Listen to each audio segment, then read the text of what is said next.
Labor heads into tomorrow's federal election leading in the polls, but it's going to be tight. The local share market tumbles with some retailers falling by the most since 2020, and Australia's unemployment rate hits a 48-year low. It's Friday, the 20th of May, 2022. Welcome to Fear and Greed, Australia's most popular business podcast. I'm Michael Thompson, and good morning, Sean Aylmer. Good morning, Michael. What a day to finish the week and to finish the election campaign. We have share markets tumbling. We have an incredible unemployment rate. And of course, we've got two people, Scott Morrison and Anthony Albanese, hoping that in about 36 hours, they'll be the Prime Minister for the next 3 years. Amazing 24 hours or so, really. It is a massive day in terms of business news, in terms of general news as well. We actually have a lot to get through today. And your interview that comes up straight after the show is a really interesting one. It's a great kind of snapshot of where we are now at the end of a 6-week campaign. You're talking to Michael Packey, the national political editor for Nine Radio, who's been out on the road with both sides during the campaign. So it's got a really good insight into what's been happening on the ground.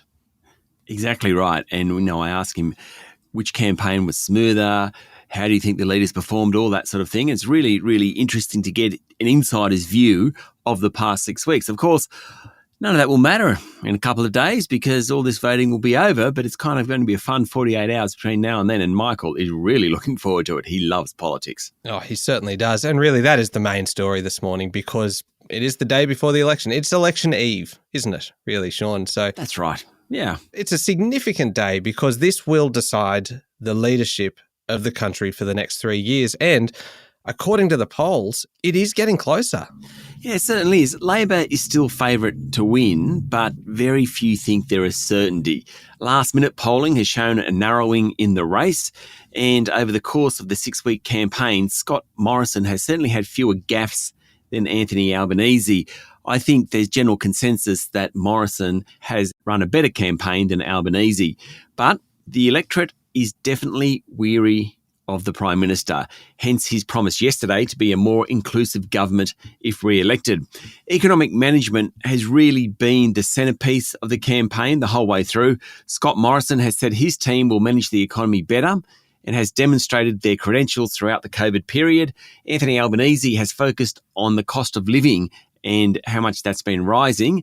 And even after a very strong labour force report yesterday that showed unemployment at 3.9%, Mr Albanese focused on whether working Australians had enough money in their pay packets each week. The coalition said the low unemployment rate showed its policies were working. In terms of managing the budget, Labor released its costings yesterday and they show a new government will spend $8.4 billion more than the coalition over the forward estimates, with higher spending in childcare and training and cleaner and cheaper energy. Both those were focuses of those costings. National security, childcare and aged care, housing and plenty of scare tactics have got to run throughout the campaign. What I think's interesting, Michael, climate change and the role of fossil fuels just wasn't as prevalent in the campaign as perhaps I'd expected. Yeah, I was actually surprised by that as well. And I was wondering if just simply the fact that it kind of all came to a head late last year with the COP26 climate summit, that if the government hadn't been able to kind of negotiate a position within the coalition to actually take a net zero policy into the election, that it would have been a much bigger issue over the last 6 weeks otherwise. Yeah, perhaps early in the campaign, some renegades like Matt Canavan from the National Party certainly raised it. But the coalition leadership, Barnaby Joyce particularly, as well as Scott Morrison, managed to stamp on it. And it just hasn't played much of a role. All right, so climate change really kind of hasn't then played the role that you expected it to. What do you think then that the election is going to be remembered for? Probably the rise of teal candidates, often women taking on the major parties as independents. They aren't a party themselves, but several of them are being backed by Climate 200, a group run by Simon Holmes à Court, which is pushing for greater action on climate change. The highest profile fight is in the Melbourne seat of Kooyong, where Treasurer Josh Frydenberg is at real risk of losing his seat to Dr. Monique Ryan. Now, mostly independents don't win, no matter how much noise they make ahead of the poll. Party machines are just too big to fight, and voters don't know enough about the individual independents. I think if more than 2 or 3 independents win seats in the House, and Zali Steggall in Sydney probably will, so that's one of them, but if more than 2 or 3 independents win seats in the House, it will be a bit of a surprise. Now, I also think that Scott Morrison crash tackling a child in Tasmania will be an enduring memory of the campaign. Unfortunate, but Mr. Morrison and the child handled it all pretty well. But I think that will be certainly the visual memory I have of it. And the unvaccinated Pauline Hanson catching COVID 3 days out, I think that'll pretty memorable as well. What about you? You are right about the crash tackle of that young boy Luca in Tasmania. I think that is just that that's one of those things that even if that hadn't happened in an election campaign, it is one of those clips that will live on forever. But look, overall, I think you're probably right. The Teal candidates is kind of the enduring thing, that the big kind of change that we've seen here, and the fact that you've actually got the Treasurer really having to fight for his seat and probably actually kind of drawing his attention more back to Kooyong, when otherwise the Treasurer would have been out there all around the country kind of campaigning on behalf of the party. Instead, he's had to focus his attention back on his own seat. Yeah, that's exactly right. All right, here's the big question though for you, Sean. Who's going to win? Oh, right.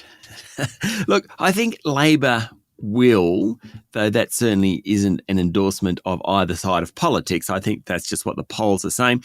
There's still a chance that Labor will run away with this. Like, there's a decent chance of that. There's also a decent chance of a hung parliament with the coalition forming government eventually in the hung parliament. But probably, Labor 52 to 48% preferred party. I think that's probably where it's heading. But, look, it's anyone's game at this point. As we said, Michael, at the start of the week, people need to make an informed decision tomorrow. It's their right and their responsibility. But I can't leave this without asking you who you think will win. Oh, look, I would probably agree with you. I think Scott Morrison and the coalition managed to pull it off last time. I just don't know whether a miracle can happen twice in a row, because didn't Scott Morrison refer to it as what miracles do happen? And yes, I just don't know if he can do it again. So we will see on Monday. Yeah, definitely. We'll be back on Monday, of course, to talk all about it. Yes, indeed. Now, Sean, you mentioned before how much other stuff had been happening in the last 24 hours, and it was a very big day for the ASX following a pretty significant tumble on Wall Street. Yes, the S&P ASX 200 finished the day down 1.7% to 7,065 points. Consumer-facing stocks were among the hardest hit. Why? Because many of those, particularly the retailers, are struggling to pass through higher prices, and that eats into profit margins. So Wesfarmers, which owns Bunnings, Kmart, Target and Officeworks, its share price tumbled 7.4% yesterday to its lowest close in 18 months. Woolworths was down 5.4%. JB Hi-Fi tumbled more than 6%. It was a real sell-off among the consumer staples and the consumer discretionary stocks. Across the board more broadly, the banks fell, with Westpac down more than 4% after it went ex-dividend. Another to go ex-dividend was fund manager Pendal. Its share price closed down more than 7%, though not all of that can be blamed on the dividend. The big miners were lower. Telstra was more than 1% down, and several of the tech stocks were sold off. Only the healthcare index managed to avoid the red yesterday, with CSL up 0.5%. Mind you, though, Sean, the lead-in from Wall Street was pretty awful. Sure was. The Dow Jones Industrial Average, which measures the performance of 30 of the largest companies in the US, by its close yesterday morning, had its worst day since 2020, down 3.6%. The broader-based S&P 500 was off more than 4%, and the tech-heavy NASDAQ was off 5%. Not helping the mood were comments from US Treasury Secretary Janet Yellen, who warned of potentially slower growth and higher prices, otherwise known as stagflation. No one likes that word. Asian markets yesterday were also smashed. At one point, the Hang Seng Tech Index in Hong Kong was off more than 5%, with some of the really big Chinese companies, Tencent and Alibaba, tumbling. What we did see was falling bond yields. Now, remember, bonds are relatively safe investments, but they tend to return less. Investors are looking for safety at the moment and bidding for bonds. That pushes up their price and their yields fall, and that's exactly what's been happening. Incredible moves all around financial markets. Yeah, absolutely right. And that's why, Sean, we always say speak to a financial planner and get some expert advice. Absolutely. All right, we'll be back in a moment with the rest of the day's business news.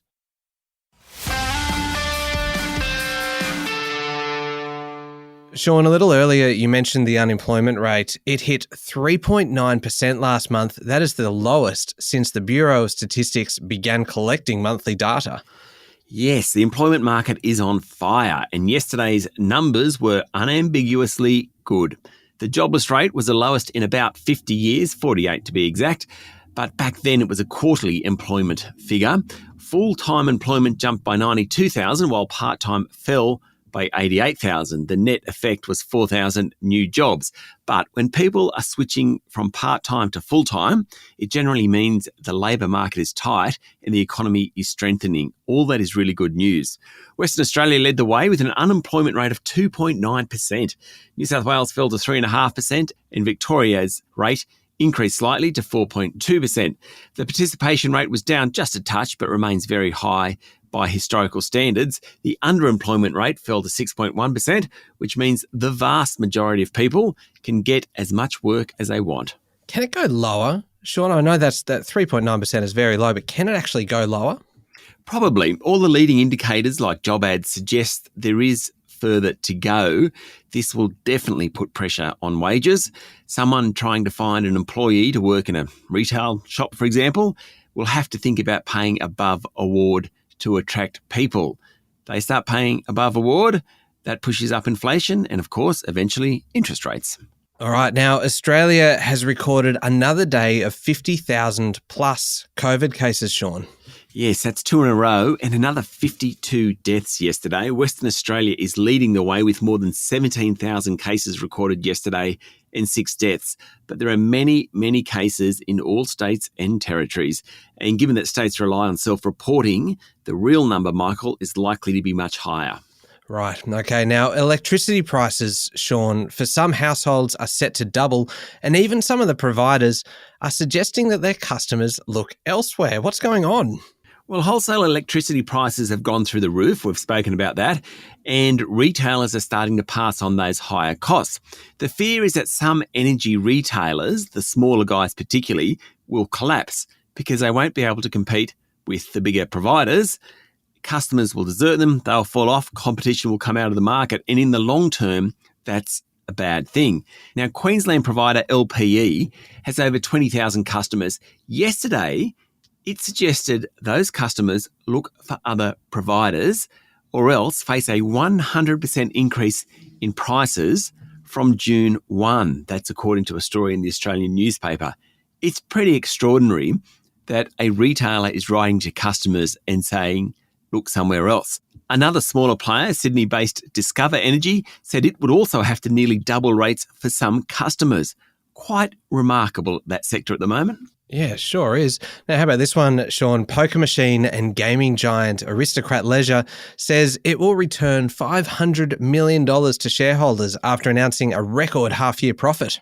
Yes, it has plenty of cash on hand at the moment after raising $1.3 billion to buy British gaming software company Playtech, a deal which ultimately fell through. The buyback decision helped Aristocrat's share price jump more than 7% yesterday. And remember, that's on a day where the market fell sharply. Chief Executive Troy Croker said the company was pursuing a build and buy strategy for online gaming and wants to become the global leader in that sector. The news came as the group outlined a near 50% jump in net profit for the 6 months to March 31 on the back of a 23% jump in revenue. This company has been sold off somewhat, but its bottom line is doing really well. The other thing about this company, which I think is worth mentioning, is its treatment of its staff in Ukraine. It's been very, very generous to them and looked after them, and also its employees in Russia as well, which I think is something they should be proud of. Yeah, absolutely. Now, Sean, we talked about this one yesterday, but Australia is now set to house one of the world's largest oil and gas producers after shareholders supported the merger of Woodside Petroleum and BHP Petroleum. Yes, it's a big day for the new Woodside and its boss Meg O'Neill, the $63 billion company to be known as Woodside Energy, as at yesterday's close would be the 8th biggest company on the ASX behind BHP, CSL, the four big banks, and Macquarie Group. And it will be a top 10 oil and gas producer globally. Around 99% of shareholders voted for the deal. It just needed 50%. But the group's first climate report was rejected by 45% of shareholders in a bit of an embarrassment, given the group has been pushing its transition to greener energy credentials. Anyway, the ASX is set to get another giant. 99% of shareholders voted for it. They only needed 50%. What do you reckon that 1% disagreed with? Yes, I'm not quite sure. I think the number was 98.5 or something. So it's probably about 1.5%. There's always a protest vote. Always. Yeah. In this case, just quite a small one. That's right. All right. Now, Sean, travel group Webjet returned to profit for the second half of this financial year. That's some good news for the sector. It's been a while. For the 12 months to March, revenue at Webjet was up 466%, while expenses were up just 7%. That's a pretty big improvement in profit margins, and the group's share price jumped 2% yesterday. For the full year, the group made a pre-tax loss of $15 million. 12 months earlier, that was around $130 million. So certainly a big improvement. The post-COVID North American and European businesses are performing strongly. And in fact, April proved to be the most profitable month for the group since the pandemic began. Good on them. Yeah, absolutely. Now, staying in the profit realm, Sean, agriculture group New Farm said profits were up by 61%. Yes, and revenue was up by 1/3. This is a business which has benefited from strong growing conditions, particularly along the east coast of Australia. New Farm's share price, though, has run really hard since late January, jumping more than 50%. Yesterday's numbers didn't quite meet investor expectations, and as a result, its share price fell 8% yesterday. And a few quick smaller stories for you, Sean. New South Wales yesterday became the final Australian state to legalise assisted dying. The debate in the state has been going on for about 5 years, and the final legislation passed the lower house of the New South Wales Parliament yesterday afternoon. Global private equity giant KKR has confirmed it's part of the $20 billion plus bid for Ramsay Health Care. Yes, the bid was made last month and super fund Hester was part of that consortium. Now, KKR has confirmed it's also in the group and supportive of the conditional offer of $88 a share. They'll now look at the Ramsay books and decide whether to make a final bid. Ramsay's share price was up slightly yesterday, but it's still trading about 10% below the offer price. And one more for you, Sean. How about this? Biotech Imugene's share price jumped 18% yesterday. It really does bounce around, doesn't it? It sure does. Now, on Wednesday, Imugene announced the commencement of phase 1 trials of a drug to treat cancer. Yesterday, the share price surged, though that news was 24 hours old, so obviously someone's buying in stock. Imugene and the other one is Novonix. They both jump around incredibly. All right, moving on to overseas news. And Google has become somewhat of a flashpoint between Russia and Western nations, and yesterday said its Russian subsidiary will file for bankruptcy. That happened after Russian authorities seized its bank accounts. Google said it was untenable for its Russian office to function because it couldn't pay employees, suppliers, or vendors. It will still provide free services into the country, including search, YouTube, Gmail, Android, and Play. Russia has repeatedly fined Google in recent months over what it considers false information. And Sean, sometimes I wonder about you and about where you are finding these stories, but this is a cracker. I love the next one, yeah. This is an absolute ripper of a story. A collaboration between Adidas and Gucci in China is under fire because the $2,000 umbrella, that's right, $2,000 umbrella that the two companies launched doesn't actually stop the rain. Yes, the collaboration umbrella, which sells for 11,100 yuan, isn't waterproof, as it turns out. Now, Adidas and Gucci defended the product, saying it isn't meant to block the rain, but instead should be used as a shade from the sun and for fashion purposes. This is according to Bloomberg.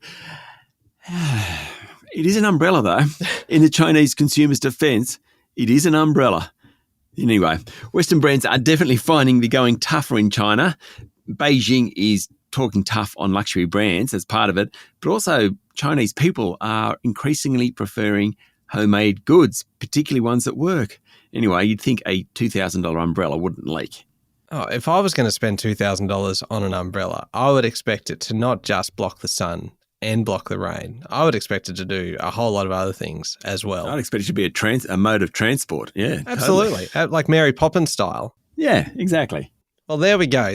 Sean, I don't know where you pull these stories from sometimes, but that was just a ripper. That could well be my favourite story of the week.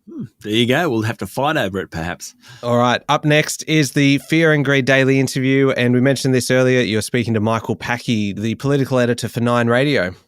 That's right. Perfect timing, given that we have the election tomorrow, and not many people love politics as much as Michael does. He gives us the ins and outs of the campaign trail and kind of what he thinks will happen tomorrow.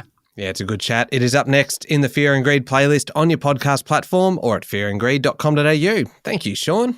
Thank you, Michael. It's Friday, the 20th of May, 2022. Make sure you're following the podcast and join us online on LinkedIn, Twitter, and Facebook. And don't forget to have a go at listening to us through your smart speaker. Just say, play the Fear and Greed podcast. I'm Michael Thompson, and that was Fear and Greed. Have a great day.